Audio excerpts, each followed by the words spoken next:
하나님이여 우리에게 믿음을 더하여 주시옵소서. 찬송가 211장으로 하나님께 찬송 올려드리겠습니다.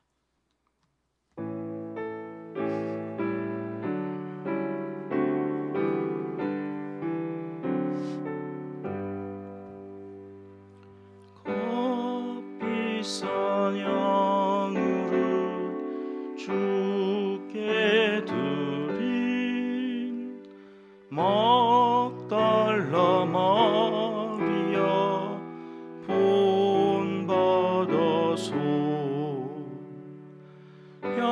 향기로운 산제물 주님께 바치리. 사랑의 주 내 주님께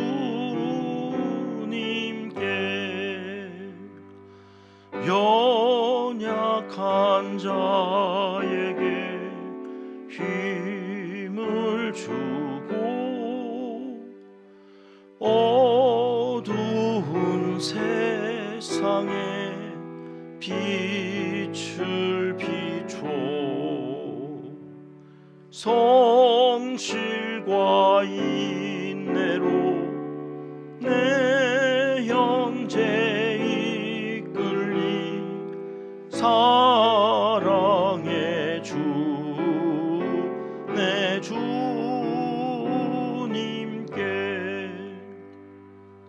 두려운 마음에 소망 주고 슬픔에 쌓인 자 위로하며 길 잃은 자들을 친절히 이끌리.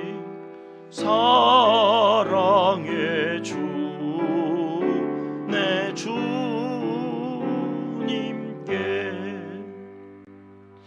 인생의 황혼이 깃들어서 이 땅의 수고가 끝날 때에 주님을 섬기다 평안히 가리라. 사랑의 주 내 주님께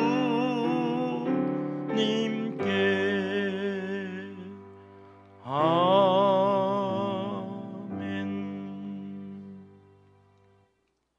이 새벽 주시는 하나님의 말씀은 역대상 6장입니다. 1절 말씀 같이 읽겠습니다. 레위의 아들들은 게르손과 그핫과 무라리요.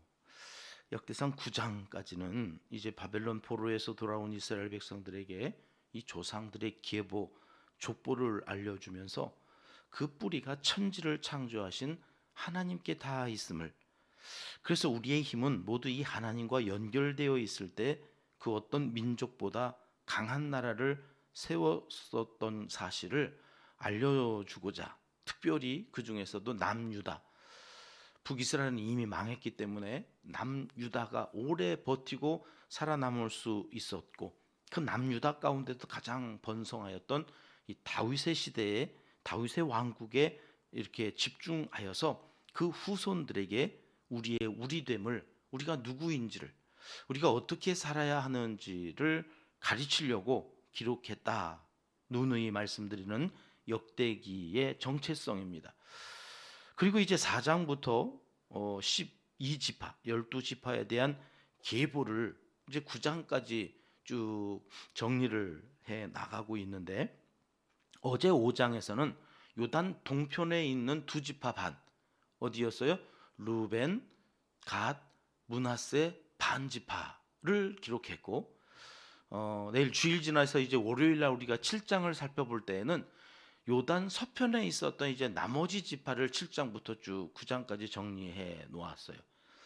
5장 그 앞에 유다 지파, 그리고 다윗 왕국에 이렇게 조명을 하고 5장에 와서 요단 동편과 7장 이후로 요단 서편을 정리하는데, 그 사이에 지금 오늘 살펴볼 6장은 레위 지파에 대한 말씀을 하신단 말이에요.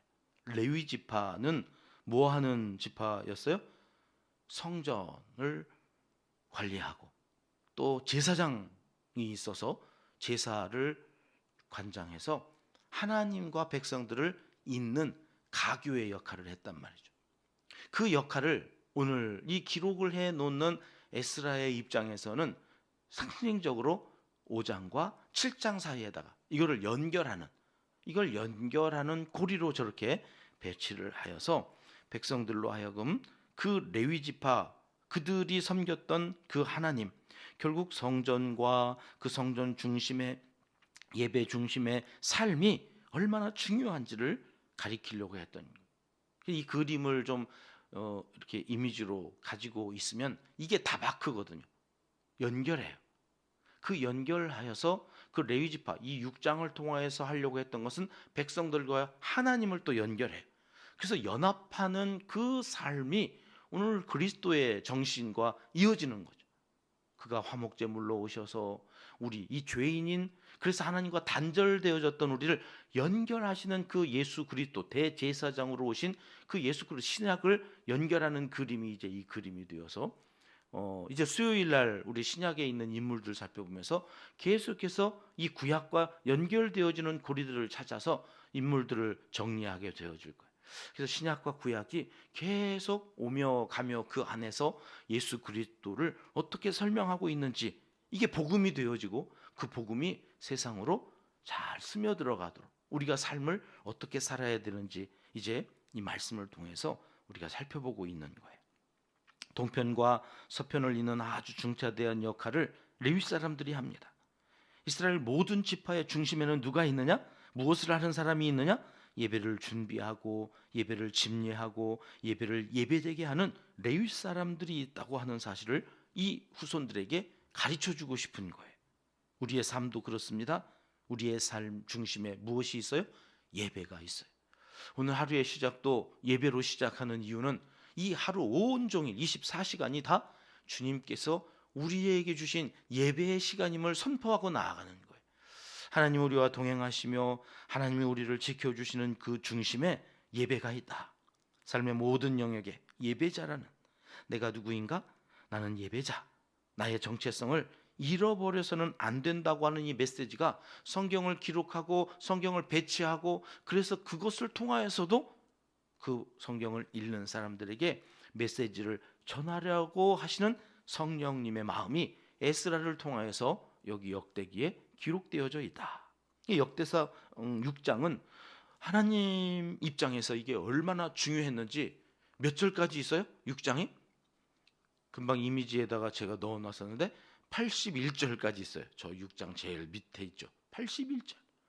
얼마나 하고 싶은 말씀이 많으셨으면 다른 절의 한 2배, 3배 정도 이 6장을 기록해 놓고 계세요. 그만큼 하나님께서 중요하게 여기신다, 그런 표현 아닐까요? 6장. 오늘 짧은 시간에 빨리 정리를 해야 되고, 이번 주일에는 오후 예배가 없어가지고 또 이번 주에 읽었던 말씀은 다음 주일날 오후에 함께 또 정리를 해야 되는데, 하여튼 역대기 6장은 참 중요한 장이다, 그렇게 기억하시고 오늘 따라오셨으면 좋겠습니다. 자, 여기에는 누구누구가 기록되어 있다고요? 제사장과 성전 직무를 맡은 사람들. 역사는 왕도 중요해요. 그래서 열왕기가 있었어요. 그러나 그 열왕기는 사실은 왕이 아니라 누구에게 초점이 맞춰져 있었다고 그랬어요? 선지자. 그 왕의 시대에 살았던 선지자가 무슨 말씀을 전했는가, 하나님의 마음이 어디에 있는가, 열왕기는 그렇게 읽어야 된다고 하고 넘어왔어요. 열왕기는 계속해서 죄에 대해서, 그 왕들 시대에 있었던 죄와 그 죄를 회개한 왕은 하나님이 어떻게 응대하셨는지를 설명했다면, 이 역대기에 와서는 죄라고 하는 것이 별로 안 보여요. 그리고 그 후손들에게 뭘 자꾸 심어주려고 했느냐면, 예배자로 살았던 다윗 왕, 그 시대의 부국 강병을 이루었던 우리 민족, 그 모든 것이 다 어디서부터 시작되어졌느냐? 아담, 그를 만드신 하나님, 그 하나님의 중심되어져 있는 지파가 있었는데 누구라는 거예요?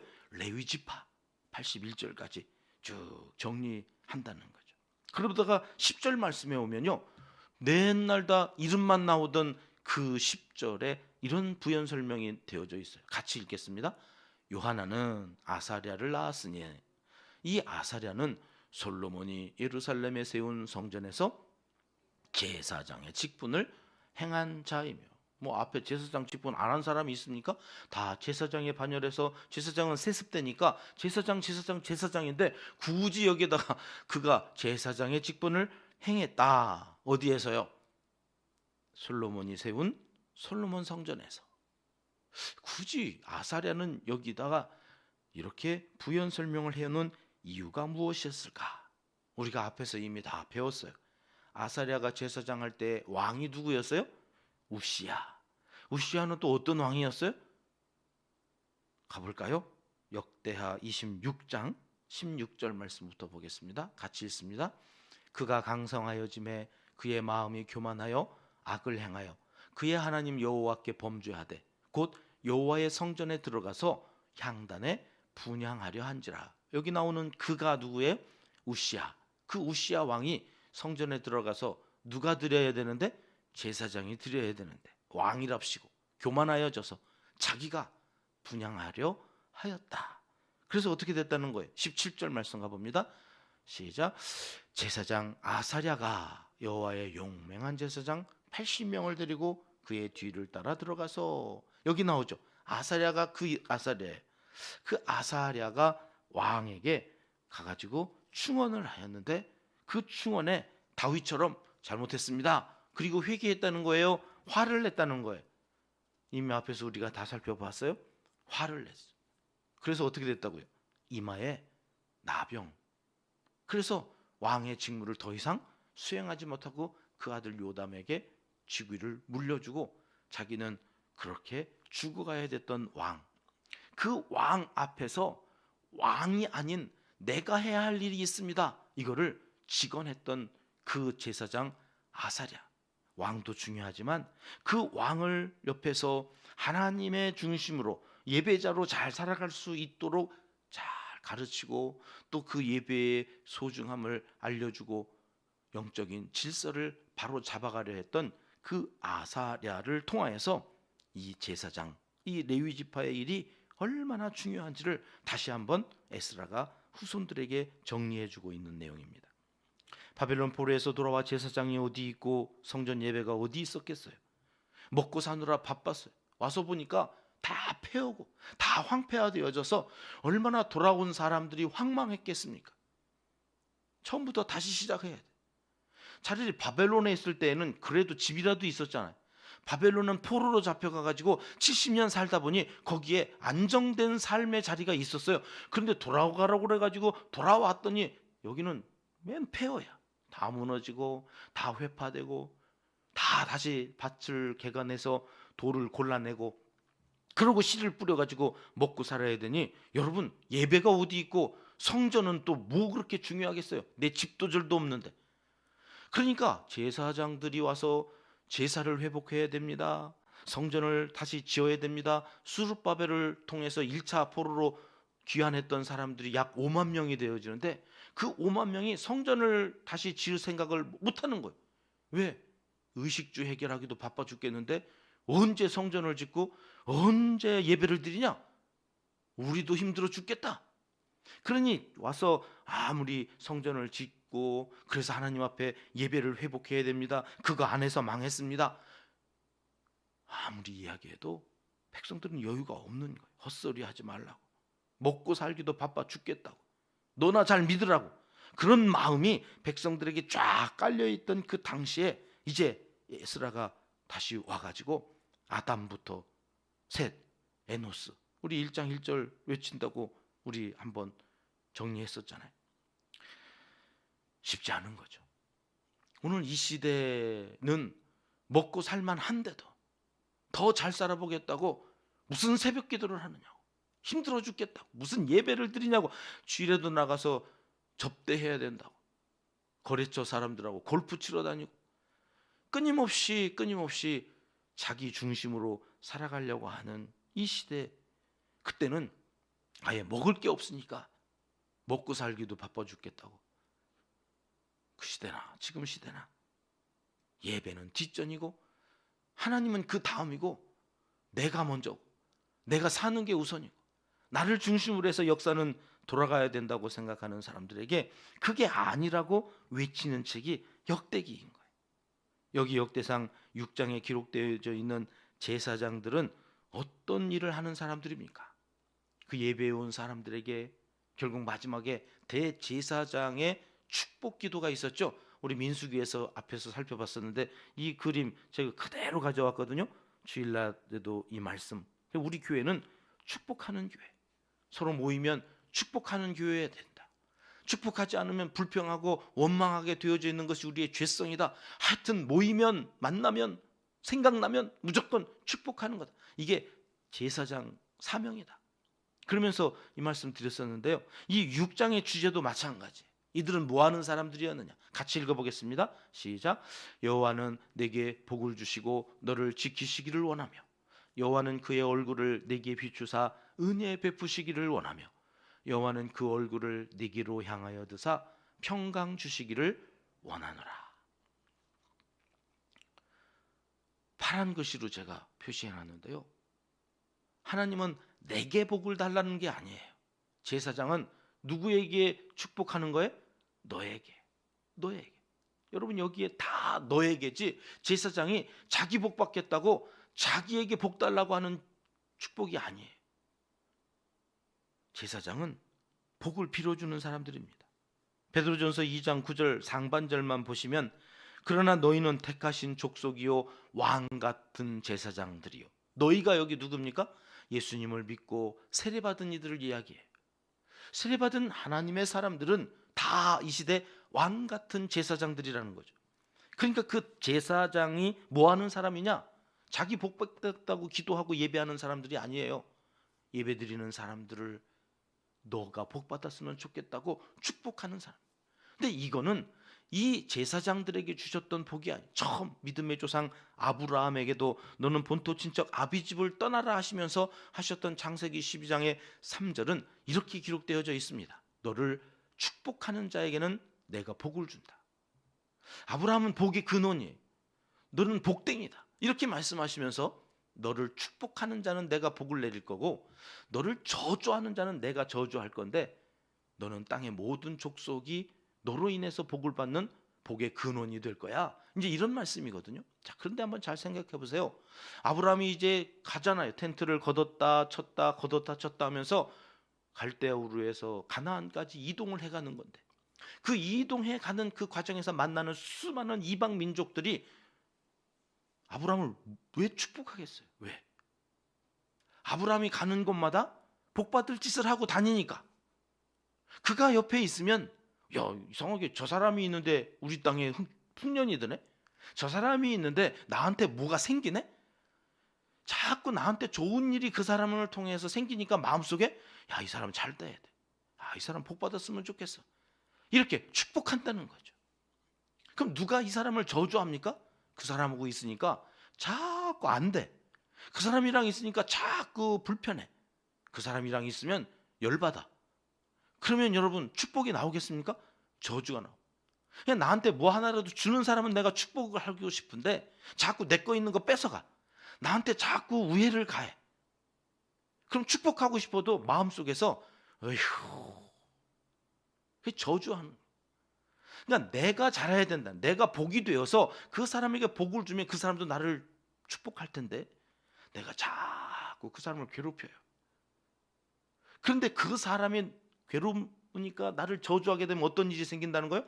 나를 저주해 있음으로 해서 그 사람이 저주를 받게 된다는 거예요. 이거 무서운 얘기예요. 예수 믿는 사람이 있음으로 인해서 그 사람이 잘 되어서 나를 축복하는 인생을 살아야 되는데 어떻게 된 게 예수 믿는 사람 그 사람 때문에 주변이 더 안 되고 사람들이 괴롭고 그러니까 그 사람들이 나를 저주하는데 그 저주가 다 그들에게 돌아가. 하나님이 나를 지켜주셔서 그런 얘기예요. 아브라함이 있음으로 인하여 축복하는 자들이 많아져서 그들이 복을 받는 역사. 여러분 이게 제사장들이라는 거예요. 그러니까 제사장으로 훈련받기 위해서 우리가 선지동산에 가서 신학생으로 3년 동안 할 때마다 교수님들이 늘 귀에 딱지가 않도록 목회 현장으로 가면 성도들이랑 싸우지 말아라. 싸우는 순간 목사는 무조건 지는 거다. 목사가 성도들이랑 싸우는 거 아니다. 참아라, 견뎌라, 축복해라. 너는 축복하는 자다. 3년 동안 귀에 딱지가 않도록. 목회 현장에 나오면 그런데 그게 되나요? 감정이 상하고 이래저래 속이 상하고 으이구 하다가도 그 교수님들이 그렇게 강조했던 그 말이 제 가슴 속에서 다시금 살아나. 그래서 울고 가는 거예요. 근데 가만히 가면 그게 제가 간 길인가요? 예수님이 가신 길이죠. 묵묵히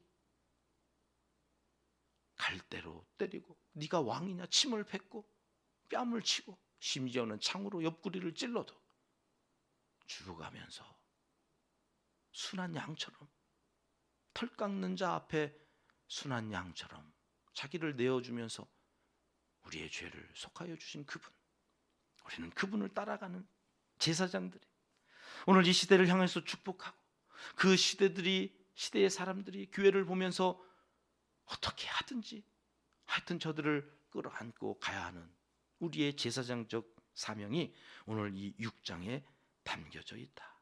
민수기 말씀 다시 보세요. 제사장 축복은 내가 아닌 네가, 내게, 너를, 다 너에게 이 복이 임하기를 원한다. 오늘 하루 주일을 준비합니다.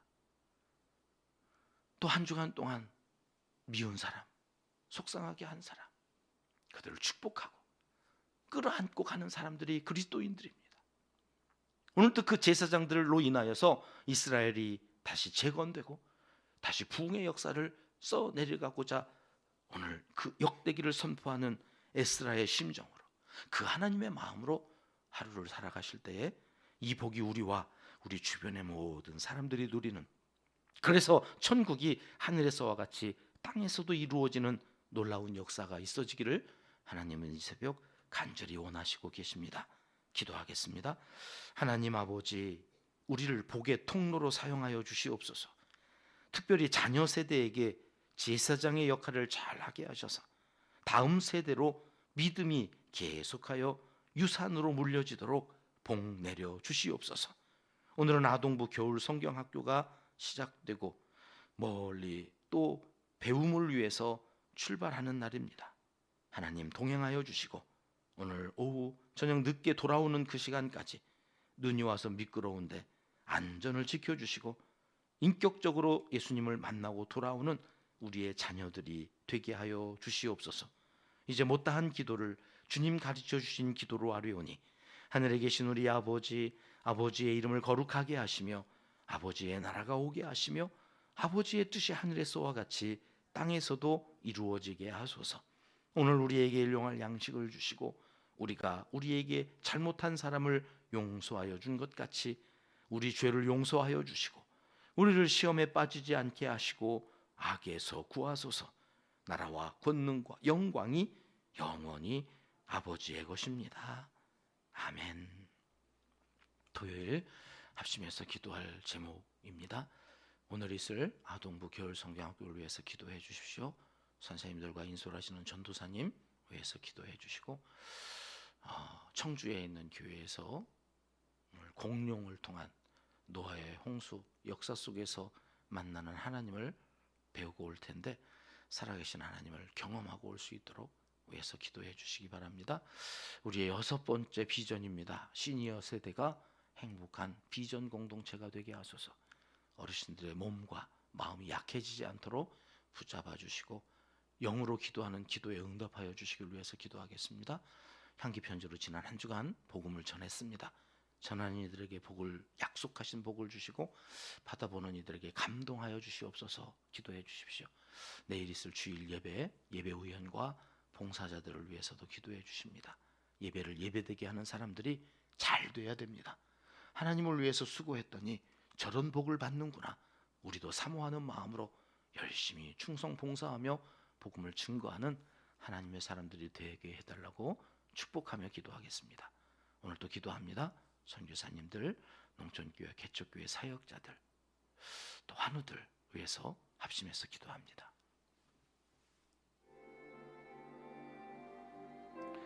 참 좋으신 우리 아버지